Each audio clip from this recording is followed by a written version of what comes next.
everyone, this is Abir Tiwari from the Statesmanship program in our very own podcast Zabaani.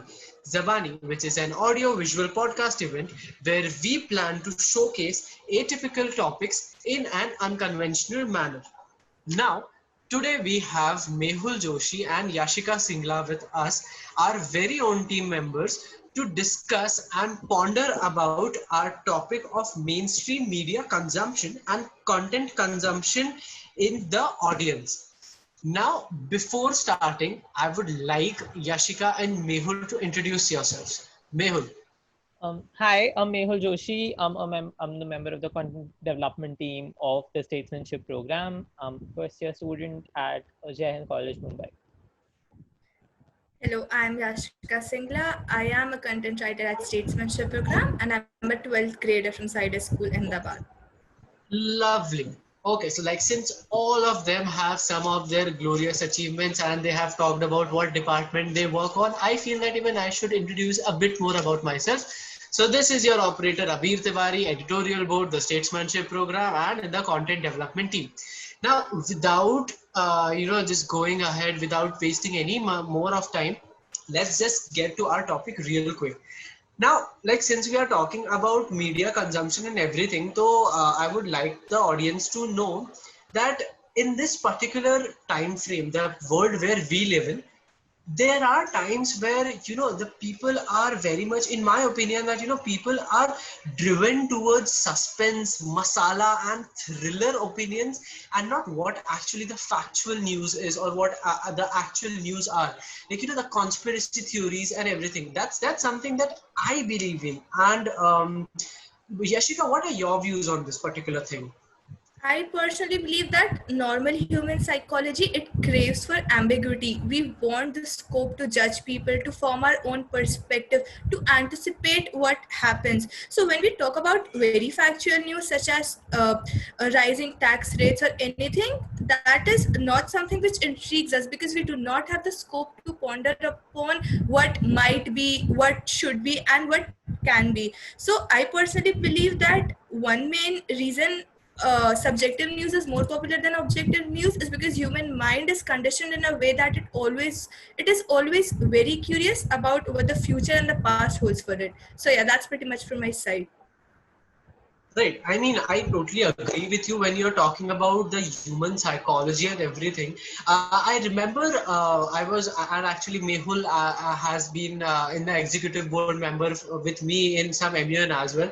And I remember Mehul and I were talking on the same thing about human psychology and everything. Mehul, if you remember, would you like to shed some light on the same thing?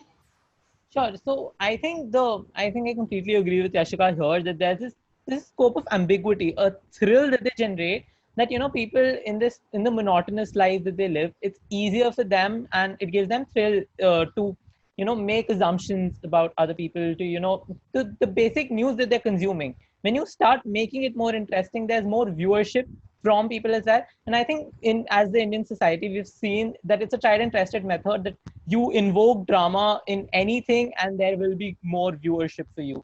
So I think the Indian news, now the scene and journalism as a whole, we've believed that, we've at a stage that we believe that drama is a tool that we can use to invoke interest from the end of people. Right. I mean, I agree with you, and the very same thing. I think that's the very same thing that you had told me in the past as well. And there's this one particular saying, when journalism goes to the dogs. Let's not talk more about that. Let's just keep it as a saying, and let's not refer to anything particular. So now I saw Mehul talking about somewhat like the people and the privacy, the crux of his thing. So which comes to the very next question to Mehul itself. So now Mehul, when you are talking about privacy and everything, so Mehul, a lot of times we see that the screenshots of influential people, if they post something wrong, they're made viral in such a fashion that the entire world laughs at them. The world makes a mockery out of their particular act, which was done by mistake. And they often face a social dilemma. So what are your views here? I think we've just become at this point very, very judgmental of people who are in positions of influence and visibility. We believe that they are expected to uphold certain standards, unrealistic standards, which they're not, because they, as humans, also deserve the basic right to privacy, which in the recent times have seen, not a lot of fears of human lives violate their basic rights to privacy.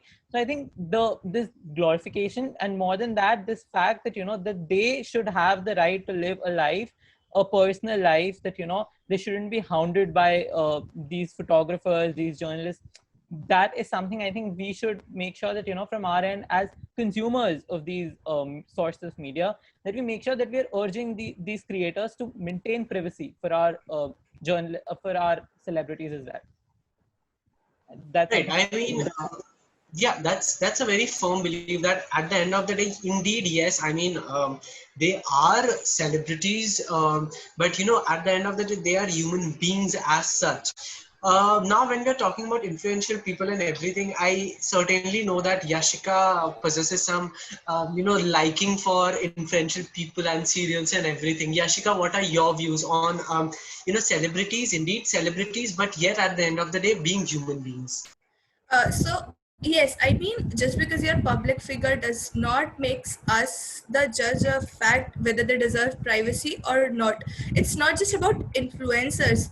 In current pandemic situation, all of us are consuming content via social media. We are so much active on the net, and I still remember when the early cases of COVID-19 were out, medical reports of people were without their knowledge being circulated on social media. So now when we talk about this circulation, it's not just about opinions and perspectives of influential people. It leads to creation of fake news on that domain. Apart from that, somewhere with so much use of social media, we have forgotten the thin difference between commenting and presenting your opinions and cyberbullying influential people on social media. Open any post of any person who matters, who has a platform, and all you see is hate comments and troll. It's your preference to see their content or not. They are not forcing you to consume that. So I think we all should be liable of the of our own preferences rather than blaming them for their opinions. Right. I mean, I agree on what Yashika said about, opening the comment sections for the celebrities, because I remember after the recent cases which is like, unfolding in these days in the country. I see that most of the people who might or might not have connections to that case are being given hate comments or being sent hate messages just on the basis of their religion, for that matter. This I feel that this false sense of patriotism at times is very hilarious at times, because people who lack their own it's the thing to judgment, and who try to act as pseudo intellectuals are those who might act like as a poison to our society as such. Now, when we are talking about hate speeches and everything, when we are talking about the human beings and celebrities, I think one more thing is that it was said in it was in some book or some movie that a person is made what the society makes him or her.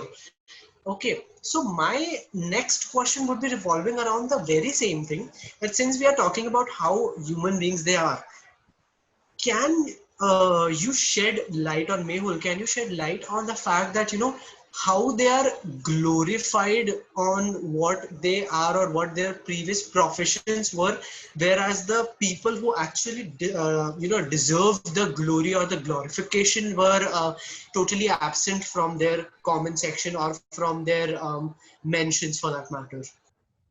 Sure. Abir, I think I completely agree that, we as human beings, like we as consumers of the current media, have made this thing that, we're glorifying celebrities for doing the bare minimum. And the people who are actually responsible for those things just get lost somewhere. Like the most best example in this case would be these movies that are made on people like, say, Padman, for that example, or even Panga. The people, the actual sports people who were behind those movies, never get that recognition as so much as those celebrities are getting. And something that people need to understand at this point is that every person at the end of the day is fundamentally flawed. Every person will have flaws. This idealization that your celebrities are out of the concept, an alien who is extremely perfect in every respect of life, cannot happen. And you have to understand that at certain points you will disagree with them. At certain points they will do actions that are not correct according to you. But then there has to be a certain amount of freedom that we need to give them, that amount of space that they need to become a human being. And this glorification of anybody for that matter, be it a celebrity, a person from any domain of life, should not be done. So I think, Abhi, I completely agree that, that this glorification is something that we as consumers of the media need to actively challenge. We need to challenge our own mindset when we are watching these when content and talking about people, that there needs to be a countering of this glorification. Right. I mean, when you're talking about Padman, Panga, and even Dangal for that matter, and many other movies to say for that matter, who are inspirational for that matter. And there was this one more movie, Chapak, Deepika was there, and many more movies which are coming. What I feel is that, the people come in, the real people who they come in limelight just for like a particular period, and then they are maybe like lost back in the history pages or back in their hometowns or something like that. Ishika, what do you think about this film? I think today in the morning only I saw this video about Sonam Wangchuk, and it took me to this glorious movie all of us have seen, Three Idiots. The video talked about his efforts in reforms in the field of education, whereas the movie never highlighted that point. So yeah, I totally agree with the fact that this limelight is very short-lived, and sometimes it is actually for not even the cause the person actually has worked for. Apart from that, yes. So what happens is, when we are celebrating our major festivals like Diwali, Ganpati, rather than going down in my society and seeing what kind of what idol there is, I'd rather search on Google about how our celebrities are celebrating that festival. So we are not living in the real world. We are living in that real life of appeal and beauty and grandiose. And I think a few days back, one of leading media channels is celebrating Engineers Day by talking about the college dropouts from engineering school, rather than thanking engineers who make buildings or behind constructions of major infrastructure in our country. Who we are thanking are college dropouts from engineering college. So I think that maybe it's high time we do not give over attention to public influencers and our celebrities and focus on the right people. I mean, yes, I agree on you when we're talking about those infrastructures for that matter, that, the real architects should be given more importance, whereas, the people who have been or enacted those things. So I feel that all of this is like the facade of the real life, what we are living. We often just imagine things of, whatever though those people do or whatever they purchase for that matter, which brings me to discussing about now, since we have talked about the real people and the facade for that matter, which brings me to a very important point that I was having a conversation. It's like a daily thing that we have a conversation, is content consumption. What kind of content is showcased in the movies, and what kind of what is the reality for that matter. I mean, Mehul, what do you think about the current generation and their type of content consumption? Though we have talked about in the first point, but what do you think the current generation likes? I think it's become very clickbaity, if I have to use a word. I think the onion is something that works with this audience, that, whatever can catch the public eye becomes the perfect. And I think this has become very toxic, because we've had this content, if people know that a certain thing works, they're just going to use it so many times until it becomes so redundant. And then in that, that fight and that race for, getting the same kind of content out again and again and again, which is becoming so monotonous. Like, just to take an example, in around 2016, a very famous show called Permanent Roommates came into picture, after which we saw this entire line of short shows coming in. But I think after 4 years of that happening, at this point, I genuinely would not like to see something like that again, because we've exhausted our scope with respect to concepts, and there is a need to be dynamic in terms of the different kind of content that we produce. And I think the best thing about our generation is that we are dynamic consumers. That 1 month you will be, obsessed about a certain show, and the other month you will completely shift over to another show. Like at some point of time, I think all of us have been obsessed with Friends. Then there was The Office, which came into picture, and now you see that people are obsessed with Schitt's Creek as a show. So I think that change is something good, because it is giving limelight to different kinds of producers in these times. So I think that's something good happening, a good change.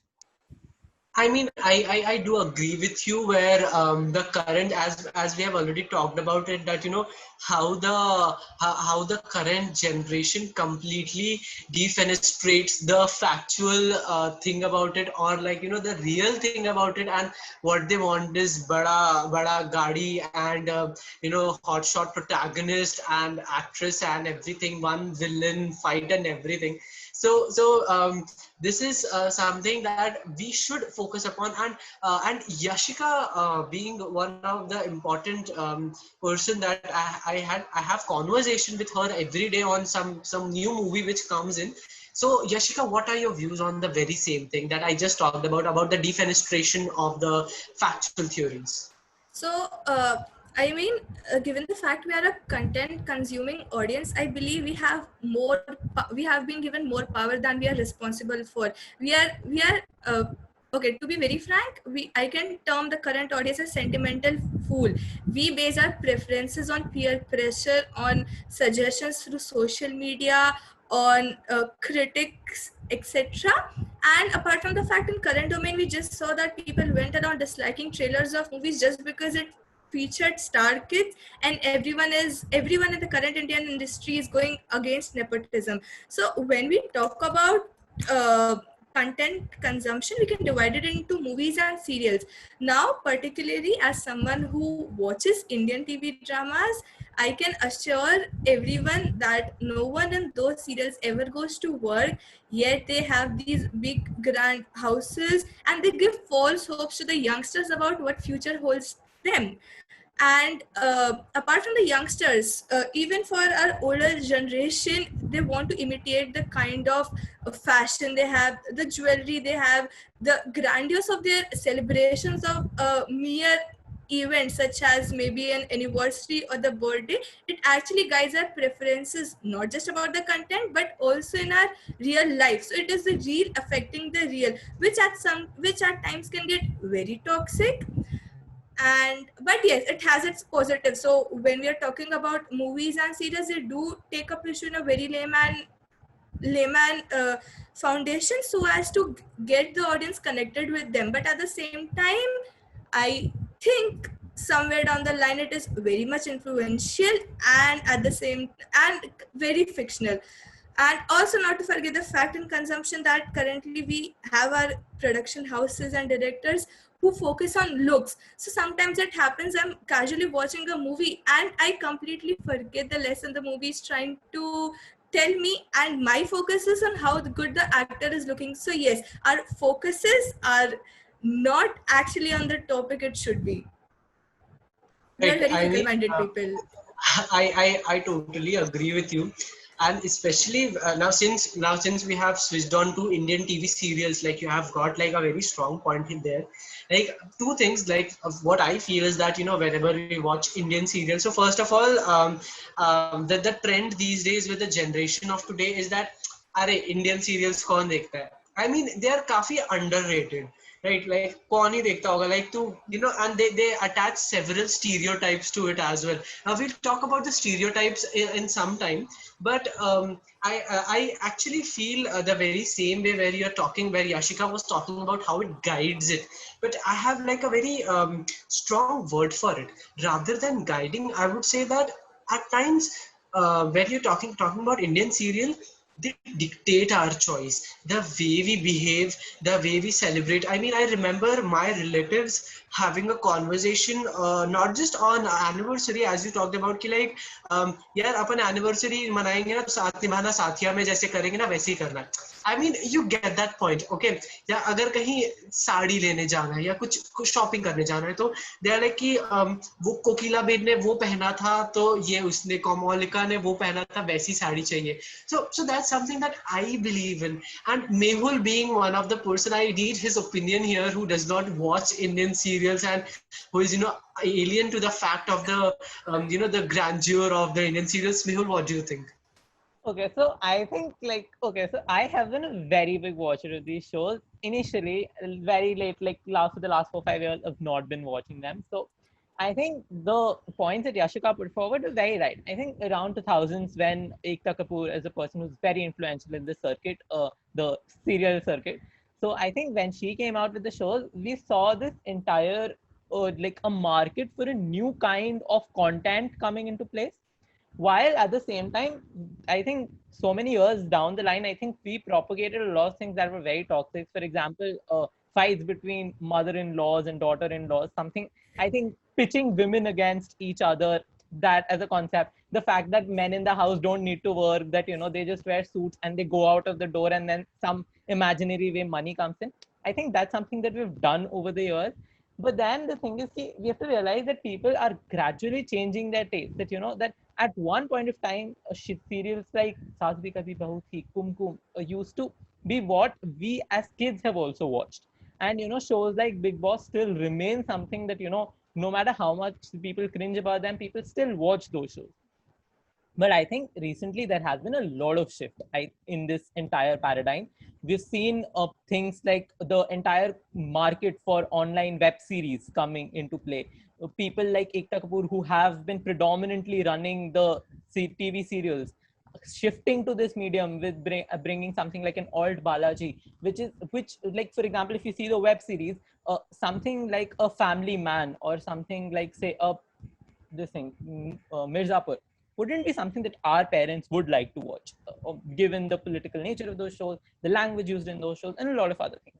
So I think now that we're making web shows also towards their taste, that's something that is changing in this paradigm. I do not frown upon those shows. There is an audience that completely is out there for those shows.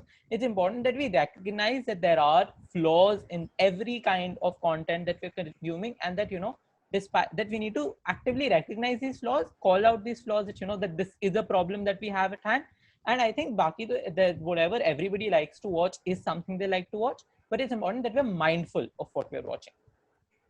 Yeah, so I mean, adding on to this part, as someone who's faced a lot of almost criticism about kind of content I like to consume, half of my life is passed trying to explain to people that Ye Rishta Kya Kehlata Hai is not produced by Ekta Kapoor. So I think Ekta Kapoor is almost a stereotype in herself. And people actually forget the fact that Indian TV serials are the biggest way to reach out to audience about societal issues, and they do talk about it. They talk about female harassment in families. They provide the solutions to such problems, and in rural areas it is very impactful, wherein people actually ignore small things. The audience actually comes to know about such hidden topics. But at the same time, we do have content like some shows which are normalizing obsessive love disorder. Maybe the kind of content creators we have, they do not go well with psychological subjectivity, but at the same time their sociology is on point. So yes. Right. I mean, when you were talking about this particular thing about how people or how influence it makes. I mean, I totally agree with you. But like they organize, even in the serials, they organize various that dan dakshina thing and everything. But we have left with there are two important topics that Yashika talked about the society and everything. Now, we'll talk about the stereotype just after this.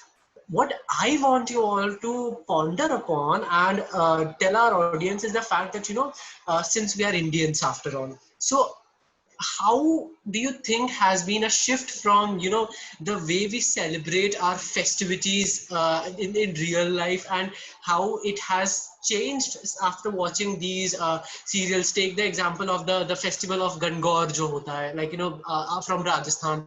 Like after watching Saat Nibhana Sathi, it has completely changed, or Karwa Chauth or something like that. So what are your views, starting from Yashika? I mean, I think the biggest change that came into my life was instead of focusing on lighting the diya, I focused on how pretty the candle is looking. And instead of cutting the cake, my focus would be on acha festoons, are they colorful enough, are they shiny enough? So I think a lot of materialism has gone into the spirit of events, but at the same time it's almost like hiring a marriage planner, or maybe taking inspiration on the serial. It's the same thing. It's just that for a marriage planner, it's for your individual marriage. A serial actually gives inspiration to a lot of couples out there, so as to how can they direct their best days. So yeah. Okay, I mean, okay, I agree with the marriage planner thing. That's like a big, it requires a big, hefty budget. Now, people do think about that, and that costs them things. Now, okay, Mehul, what are your views?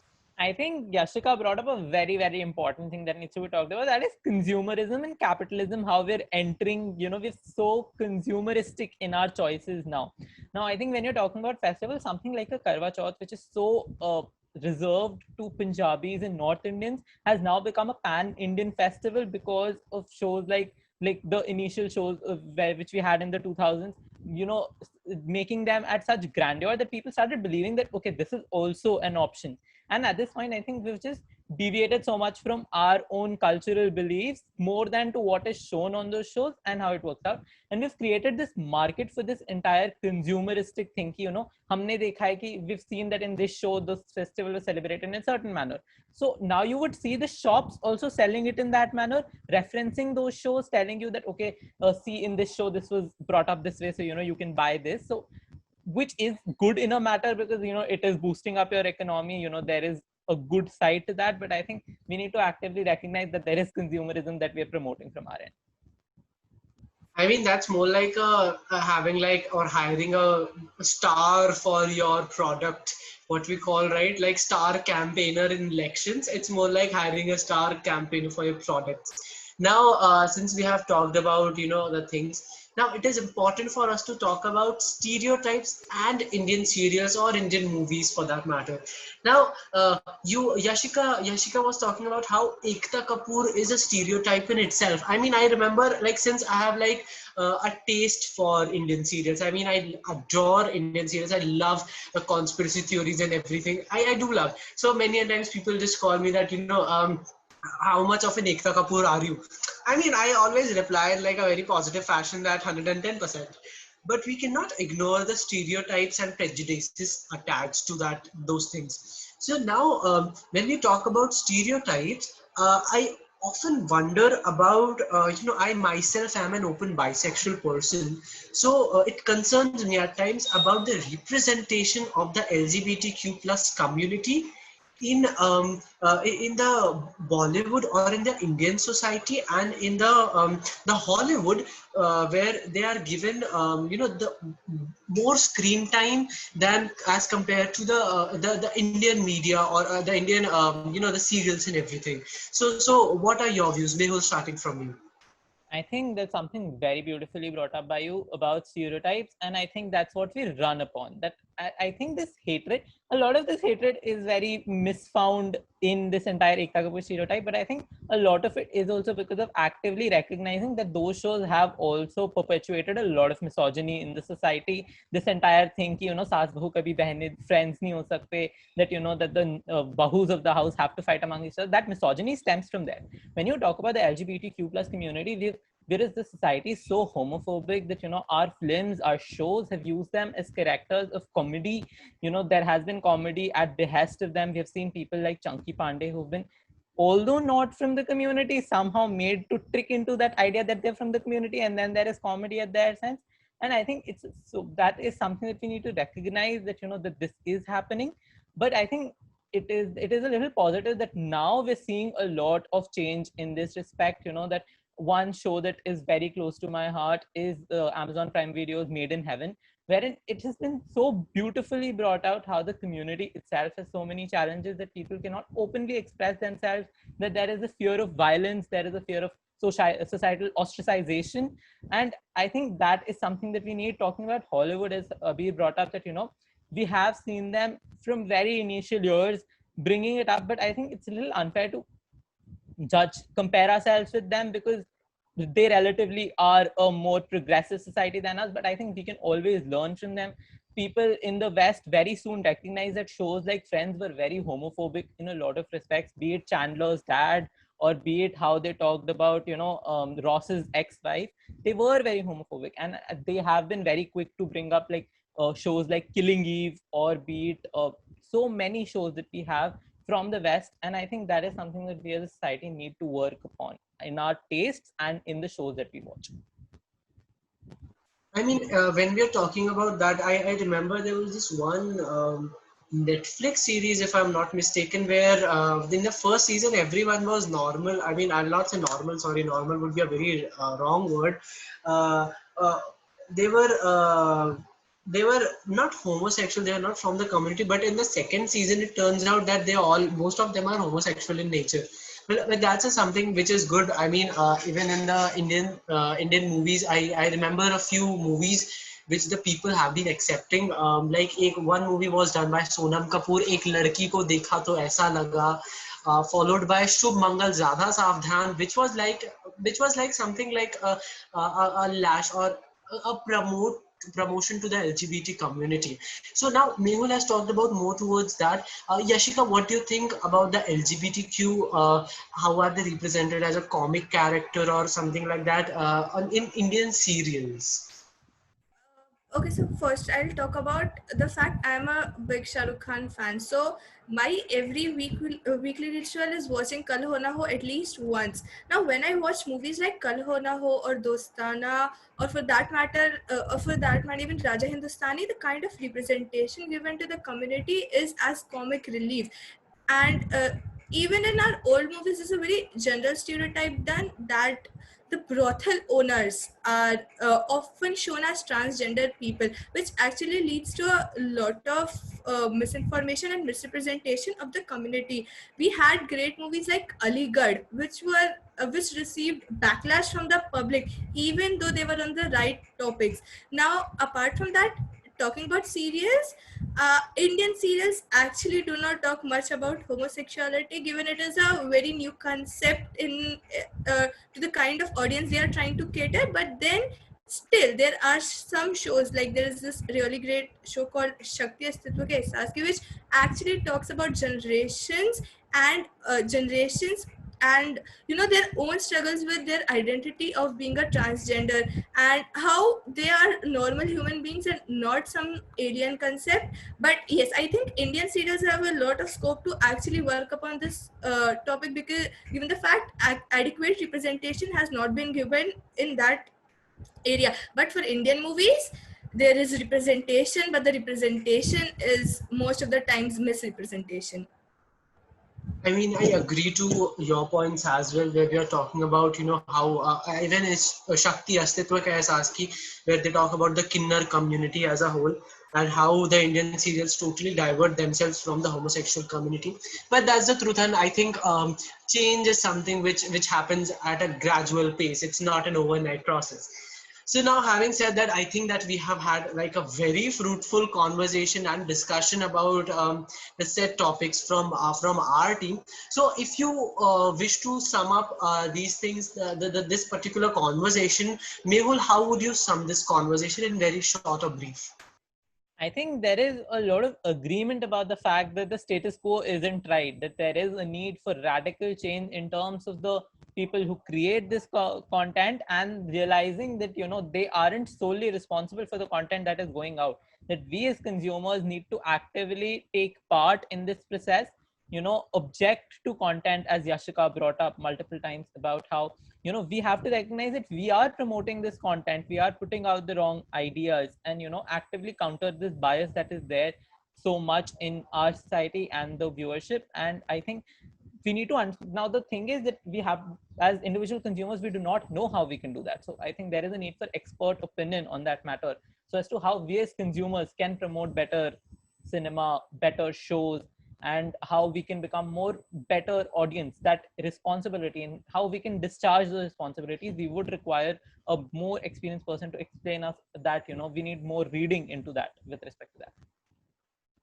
Fair. I mean, very well summed up. Yashika, what are your what's your conclusion, or what how do you want to leave the audience? I mean, I still remember my class 11 sociology paper. The first question in the long answer section we had was explain the role of media as a poignant agent of socialization. So the subject at hand is a vast opportunity to people and ideas, and it is fundamentally formed on opinions and perspectives and the kind of content we have. The perception of content actually differs for all. So it is a very interesting topic to talk about, and to conclude this topic is actually kind of tough because we are moving in a direction wherein we all are expecting a change in how the content is being made. And I believe as audience, as individuals, what we can do is consume whatever we think is adequate, right, morally, ethically. But for collective efforts, it is something I personally believe maybe an expert could guide us better. But yes, at least we can have this sense of awareness amongst our peer and social groups. Fair enough. I think both of you very beautifully summed up with that. And with that said, having said that, I, Abir Tiwari, will take leave for you. But before leaving, let me just tell you that indeed we are leaving you with so many questions of your own about be it the Indian cinemas or Indian media for that matter. But we at Statesmanship program indeed seek viewership as our only incentive and as our only thing that will make us succeed. And hence we are inviting Mr. Prakhar Deep Jain for our next part, where he's a filmmaker based out of Mumbai, who is an expert in this particular subject, who will answer more to your questions with our very own team member Karthik Tulsian. And with that said, I, Abir Tiwari of this from the Statesmanship program, take signs out and have a good day ahead.